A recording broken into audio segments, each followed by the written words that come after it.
Line చెప్పడం అంటే ఏంటి? ప్రతి కథకు ఒక కథా బీజం ఉంటుంది. దాన్నే కథా వస్తువు, కథా బిందువు అని కూడా అంటారు. ఇంగ్లీష్ లో idea, thread, main point, one line story అంటూ ఉంటారు. ఇది ఎలా ఉంటుందో చాలా మందికి తెలిసే ఉంటుంది. తెలియని వారి కోసం చెప్తున్నాను. బిచ్చగాడి సినిమా తీసుకుంటే దానిలో కథా బీజం తన తల్లిని బ్రతికించుకోవడానికి వేల కోట్ల ఆస్తిని వదులుకుని కొన్నాళ్లు బిచ్చగాడిగా బ్రతకడానికి సిద్ధపడిన ఓ కొడుకు కథ.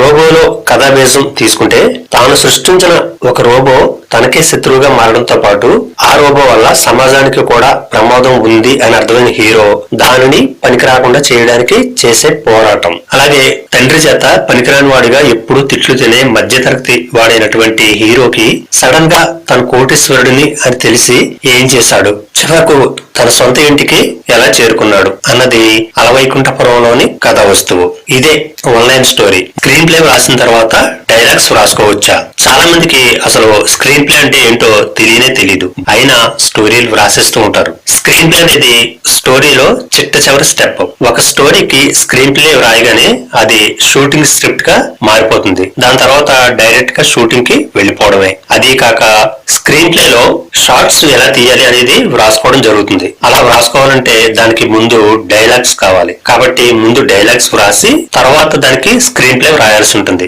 అయితే ఇక్కడ ఒక మెలిక ఉంది. ఒక స్టోరీ రెడీ చేసుకుని దానికి 60-70 సీన్స్ తో సీనిక్ ఆర్డర్ రాసుకున్నాక ఇంకో ముఖ్యమైన ప్రాసెస్ ఒకటి ఉంటుంది. దానిని చాలా మంది స్క్రీన్ ప్లే అనేస్తున్నారు. కానీ కాదు. ఎలా కాదు అనేది స్క్రీన్ ప్లే ఎలా రాయాలి అనే ఎపిసోడ్ లో ఫుల్ ఎగ్జాంపుల్స్ తో ప్రూఫ్స్ తో చెప్తాను. సినాప్సిస్ అంటే ఏంటి? దీనిని తెలుగులో కథాంశం అంటారు. మన దగ్గర ఉన్న ఒక స్టోరీని మొత్తం స్టోరీ అంతా వచ్చేలాగా 10-20 వాక్యాల్లో వ్రాసుకుంటే అది సంక్షిప్త కథ అవుతుంది. దీనినే సినాప్సిస్ అంటారు. పూర్తి వీడియో లింకు ఈ క్రింది డిస్క్రిప్షన్ లో ఇవ్వబడింది. తప్పకుండా చూడండి.